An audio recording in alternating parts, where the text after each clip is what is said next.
by Cachicha. Vamos a recibir con un fuerte aplauso a nuestro hermano Giovanni Vicente, que es nuestro corresponsal en Washington y teníamos unos días desconectados, pero ya estamos de vuelta, que es columnista de CNN en español y bueno, precisamente ayer escribió un artículo sobre la democracia en República Dominicana muy interesante, que les invito a leerlo, a buscarlo. Bienvenido, Giovanni, ¿cómo estás? Un placer, muchísimas gracias por la invitación, siempre honrado y agradecido por estar aquí en mi casa, que son ustedes. Giovanni, cuéntanos de las elecciones de noviembre presidenciales en Estados Unidos, ¿cómo está la cosa? Ayer vimos la tercera ronda del Partido Demócrata, ¿verdad? Donde Hillary, Barack y también Kamala pues fueron muy fuertes contra Donald Trump. ¿Qué se está hablando en Estados Unidos? ¿Qué expectativas hay? ¿Y cómo están las encuestas al día de hoy, de cara a noviembre? Bueno, yo pienso que tenemos que empezar con lo más importante, y es que Joe Biden ya es oficialmente el candidato del Partido Demócrata de los Estados Unidos para las elecciones presidenciales de noviembre. Estamos en la recta final de este proceso electoral y bueno, ya es una cuestión de meses. Es importante que las personas que siguen este programa sepan que la Convención Demócrata de este año y la que se hace obviamente cada 4 años es un evento en el que los delegados del Partido Demócrata de los Estados Unidos eligen a los candidatos del partido para vicepresidente y vicepresidente. Entonces, para las elecciones obviamente de ese mismo año, la convención estaba prevista para que se celebrase en julio, 13 de julio me parece, hasta el 16, en el estado de Wisconsin, pero debido a la pandemia obviamente por el coronavirus fue pospuesta para llevarlo a cabo del 17 al 20 de agosto de este año. Entonces yo, de manera muy resumida, te podría decir que los éxitos que tuvo o que ha tenido esta convención, que no ha finalizado, finalizan realmente esta noche con el discurso de aceptación del candidato Joe Biden. Ya la candidata a la vicepresidencia, Kamala Harris, ha tenido su discurso al inicio, y bueno, Joe Biden hoy se supone que va a cumplir con esa formalidad, ¿no?, de aceptarlo y dirigirse a la nación. Entonces, en estos días que se han ido desarrollando de convención, pienso que uno de los grandes aciertos ha sido evidentemente el video de John McCain. Como ustedes saben, era un senador republicano que murió hace unos 2 años aproximadamente. Y es interesante, fue algo con un gran impacto emocional, porque viniendo de una figura del Partido Republicano, el video juntado por Cindy McCain, su esposa, y narrando la larga amistad tanto de Joe Biden como de John McCain, fue increíblemente bien elaborado, consolidó el mensaje central, el mensaje principal de la campaña de Joe Biden, que es un tipo que puede trabajar para impulsar políticas y medidas que requieran el apoyo de ambos partidos, es decir, bipartista. Entonces, otro acierto diría que fue evidentemente la intervención de Michelle Obama, que ha sido fenomenal. La de su esposo también, la del expresidente Obama, con menor quizás impacto, porque obviamente Michelle todavía guarda una gran aceptación en el público norteamericano. Y yo te diría que por mucho tiempo pensé que Michelle era la carta bajo la manga que iba a tener Joe Biden, porque sabíamos que venía con una mujer, y por algún tiempo pensé que la gran sorpresa pudo haber sido Michelle, aunque ella siempre ha dicho que no le interesa la política, pero no deja de estar en la política, obviamente. Sí. Entonces, diría que cuando la esposa de Biden, otro acierto, también fue bastante importante, tuvo su intervención, ella hizo lo que requería su discurso, es decir, contó la historia de Biden, una vida marcada por la desgracia, por la tragedia y diría yo la resistencia, de una manera que nadie más podría hacerlo. Fue un testimonio de mucha fe sobre su esposo, de cómo su esposo se apoyó en su esposa para rebasar todos esas barreras y todos esos problemas que encontró en la vida. Es decir, murieron hijos de él, tuvo muchas pérdidas familiares en el transcurso de su desarrollo político, y bueno, eso ya es historia patria. Y entiendo que una de las fallas más, desde mi punto de vista, más importante fue la intervención del presidente Bill Clinton, del expresidente Bill Clinton. Obviamente es un presidente y nunca se le va a negar la oportunidad de que hable, pero en estos días precisamente él ha estado muy vinculado al multimillonario que murió, que tenía un anillo de prostitución y violación de menores y ese tipo de cosas. Entonces pienso que todo eso ligado con el movimiento Me Too probablemente no le trajo un valor agregado a esa convención. Es decir, que no le agregó muchas cosas. Entonces, una de las intervenciones más esperadas en la Convención Nacional Demócrata, sin duda, fue una que duró menos de 2 minutos. Estamos hablando de Alexandria Ocasio-Cortez, una figura emergente del Partido Demócrata con apenas 30 años de edad, y ofreció un sorpresivo discurso en el cual atacó el sistema actual, como es natural, e invirtió la mayor parte de esos 2 minutos en destacar el legado de Bernie Sanders y no nominó ni elogió al candidato del que se trataba a la ocasión, Joe Biden. Entonces, mis respetos para Sanders, pero ya su suerte pienso que fue decidida en las primarias de principio de este año. Este evento ahora correspondía a Biden. No fue un error de la organización, obviamente. Más bien es algo que depende del mismo orador, ¿no? Del discurso, y pienso que ella pudo haber aprovechado su estatura nacional y su gran talento para darle un empujoncito extra a Biden para sacar a Trump de la Casa Blanca. Alguien me había preguntado sobre las encuestas, y es un tema que siempre lo traen a colación porque es importante. Y en números prácticos y muy resumidos, yo pienso que Biden es el candidato favorito de las encuestas, de acuerdo a los expertos, de acuerdo a las apuestas que están haciendo las personas. Pero es necesario recordar que en las elecciones pasadas entre Donald Trump y Hillary Clinton nos llevamos una gran enseñanza, que también fue una gran sorpresa. No siempre el favorito es una garantía de que va a ocupar la silla del Palacio Oval. Eso es importante que lo sepamos. Entonces, los favoritismos fluctúan y pasan de un lado a otro. Este año inició con la balanza del lado del presidente, a pesar de un juicio político y todo, el presidente buscando reelección, con una economía creciendo, una gran disminución del desempleo, y unos demócratas queriendo sacarlo a la fuerza constitucional de la Casa Blanca. Vino el COVID-19, su manejo de crisis no ha sido el mejor, y eso ciertamente le cobra factura. En cambio, el candidato opositor en su casa, cumpliendo las medidas que le recomiendan las autoridades, mientras que el presidente, como autoridad oficial, debe dar la cara todos los días y por tanto se encuentra bajo escrutinio diario, y ya que es la persona, evidentemente, que decide de manera inmediata lo que se va a hacer, mientras que el candidato de la oposición solo hace propuestas y se limita, ¿no?, a hacer propuestas y críticas. Entonces, para finalizar, pienso que los protagonismos en las crisis sanitarias como estas cobran factura porque pueden ser una arma de doble filo, ¿no?, una navaja de doble filo, como lo vimos recientemente, por ejemplo, en República Dominicana. Esos protagonismos muchas veces, más allá de tener el efecto que se está buscando, puede tener un efecto contrario, porque se puede ver como un poco de oportunismo, pero también cuando las decisiones no son tomadas de forma correcta, tú estás bajo el escrutinio más que el candidato de la oposición, que probablemente esté en su casa. Giovanni, yo creo que Ocasio particularmente la manejaron en el sentido de que si ella usaba ese discurso a favor de Biden,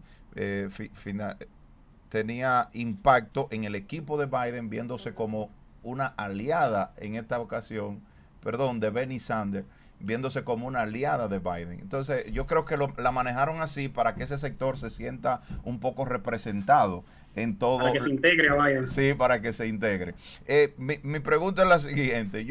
Vamos a hablarle ahora a Giovanni, el analista de CNN, ¿verdad? Pero también de Cachicha. Claro. ¿Verdad? ¿Qué opinión te merece a ti? Dile a todos esos compañeros dominicanos que te están viendo ahora mismo en Estados Unidos. ¿Qué opinión te merece a ti como analista esta contienda? ¿Quién tú crees que ganará finalmente entre Biden y Donald Trump en las próximas elecciones? Desde tu punto de vista muy profesional y muy vinculado a Washington. Bueno, desde mi punto de vista, y no puedo desligarme de lo que he dicho anteriormente, te puedo decir que esto es como un juego de béisbol, no se termina hasta que acaba. Entonces, muchas cosas pueden pasar, muchas cosas. Es muy impredecible, y te podría decir que ya nos estamos acostumbrando a incertidumbre. Por ejemplo, esa sorpresa del 2016, que el presidente ganó, pero realmente en términos absolutos, quien había ganado había sido la otra candidata, porque si hubiese sido en otro país del mundo, hubiese ganado ella. Estamos hablando de 3 millones de votantes como diferencia, pero eso no pesó porque obviamente hay un sistema diferente, que es el sistema del colegio electoral. Yo pienso que si sigue el derrotero, si el presidente actual continúa por el derrotero que va, es muy probable que él pierda las elecciones. Pero obviamente, como te he dicho, no me sorprendería si logra quedarse, porque tiene un voto bastante duro, tiene un voto en la clase obrera, especialmente blanca, que ha sido bastante fiel en los diferentes procesos, y eso se vio homologado luego en las elecciones de medio término del 2018.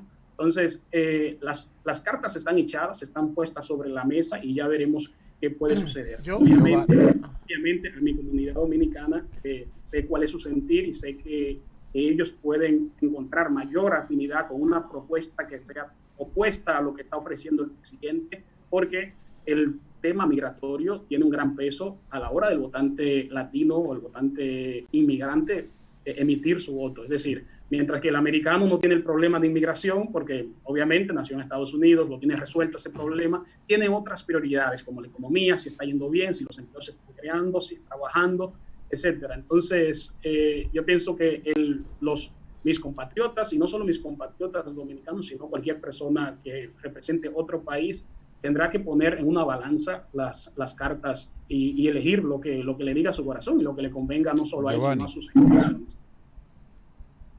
Sí. Giovanni, Ray González de este lado, hermano. Un placer, Ray, siempre encantado. Y gracias. Fíjate que de primera mano, la directora del voto latino de la campaña de Joe Biden me ha informado que justamente esta facción de la campaña va a ser mucho mejor. La hija de Cristian. Sí, Laura, mi prima. Ella me dice que, por ejemplo, a diferencia de la campaña de Obama, esta campaña de Joe Biden es mucho más abrumadora. Los votantes de latinos, porque repelen la situación que han tenido con el presidente Trump en su gobierno, que ha ido en contra de todas las políticas que le puedan favorecer a este sector. ¿Qué opinión te merece esta parte? Es interesante lo que mencionas y también tengo que recordarte que en cada proceso electoral en cualquier país del mundo, ya sea municipal, legislativo o presidencial, siempre se dice lo mismo. Estas son las elecciones más importantes de la historia donde hay más en juego.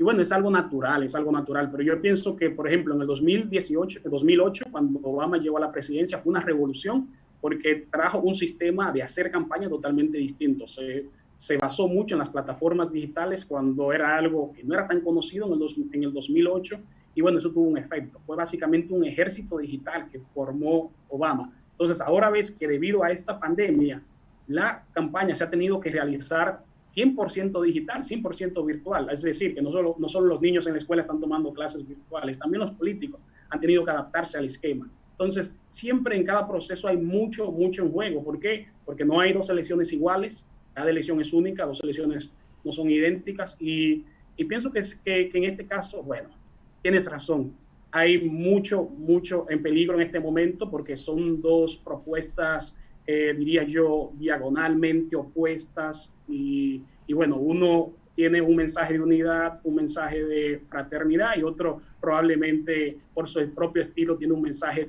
de división, un mensaje polarizador. Y bueno, las grietas sociales, raciales y civiles de este país son muy profundas y no voy a entrar en ese tema porque podríamos hablar varios volúmenes de eso, pero yo pienso que sí, que es un momento muy importante, pero no es que fue más importante que el 2016, porque en el 2016 ya viste lo que tuvimos. Giovanni, finalmente, de mi parte, solo preguntarte lo siguiente.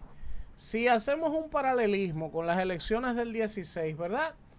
Y todo lo que ha ocurrido en este primer mandato de Trump, el tema de George Floyd, todas estas protestas que nunca se habían visto en Estados Unidos, el manejo del COVID-19 también, que era algo que nunca se había visto y que ha tenido a Estados Unidos como uno de los epicentros globales y mucha gente ha cuestionado el mal manejo de Trump.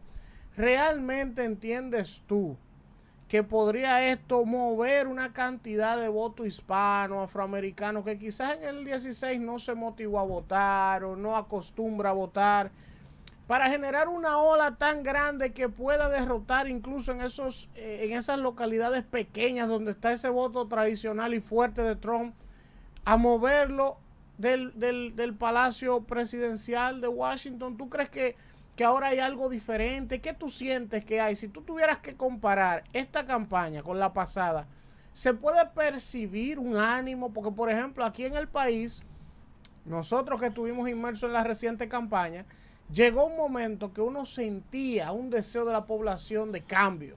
que tú lo percibías en los lugares donde llegaba, lo que la gente hablaba. ¿Eso se puede sentir allá contra Trump o no? Te puedo decir que cuando hacemos una comparación de ambos procesos electorales, te das cuenta que este de ahora tiene un ingrediente que el 2016 no tuvo. Y en esto le doy la razón también a la pregunta que hacía Ray en el pasado. ¿Cuál es este ingrediente? Bueno, el tema racial, el tema social. Es una justicia ciudadana que se ha venido buscando por muchos años, que el movimiento de los derechos civiles fue bastante importante en este sentido, pero fue una lucha inconclusa y ahora se ha retomado por la ciudadanía. Por un hecho aislado, probablemente que sirvió en una reacción en cadena, como fue ese de George Floyd, y esto es algo que el presidente probablemente no tenía previsto. Y bueno, ayer me parece, o hace varios días, en uno de sus tweets, decía que ustedes pueden salir a la calle a hacer protestas, también pueden salir a votar. Evidentemente, él quiere arrastrar ese voto que está en peligro por todo ese tema de que las personas todavía tienen miedo de salir a las calles y contagiarse. Entonces, hay muchas cosas en peligro aquí también, y podría decirte que otro ingrediente que este proceso tiene y que no tuvo el del 2016 es el tema de cómo se va a realizar esa votación, cuál será el mecanismo. Siempre se ha utilizado el voto a través del correo postal, que en menor medida lo hacen los americanos, generalmente van a las urnas y el que no puede lo hace, pero en esta ocasión se tendrá que confiar bastante y soportarse en ese voto porque por la razón que te he dicho anteriormente. Y bueno, entonces habría que ver qué tan seguro será el voto. Hay muchas dudas y cuando hay dudas en Estados Unidos, tú sabes la institucionalidad de este país. Bueno, ¿qué te digo? Es porque la cosa está bastante crítica. Entonces yo creo que, bueno, las instituciones aquí no van a correr el riesgo de someterse a las autoridades para variar algún resultado o algo. Pienso que el seguro postal, ese servicio es bastante creíble, pero son elementos que se unen a este proceso que en el pasado jamás se vieron. Entonces, es un escenario político totalmente único, es un escenario político como no se había visto antes y bueno, tú tienes que tener la capacidad de anticipar futuros, la capacidad de anticipación de escenarios y esto ha agarrado a todo el mundo de sorpresa. Pienso que el presidente probablemente tiene muchísimas dudas. Todos quizás quieren ver un debate entre el presidente y Joe Biden. Faltan ya solo unos meses para las elecciones. Y como él se encuentra debajo en las encuestas, no sé cuál sería la estrategia que su equipo podría tener si piensa que llevando un debate confrontativo, frontal, podría subir algo, ¿no? O de lo contrario, podría verse ridiculizado. Entonces pienso que el presidente también tiene miedo al ridículo. Gracias a Giovanni Vicente Romero desde Washington por hacernos este recuento tan completo como siempre de la realidad y la panorámica de cara a las elecciones de Estados Unidos del próximo noviembre. Ya sabes, hermano, es un compromiso obligado que nos mantengas informados de todo cuando acontece allá y de política y geopolítica internacional. Por supuesto, hasta la próxima semana. Un abrazo bueno, a todos. Pues ahí estuvimos ese excelente reporte, como siempre, de Giovanni Vicente, quien es columnista de CNN en español y de otras tantas prestigiosas cadenas informativas de habla hispana en los Estados Unidos, un dominicano de Asua que nos representa con orgullo allá en los Estados Unidos. Tu mañana. By Cachicha.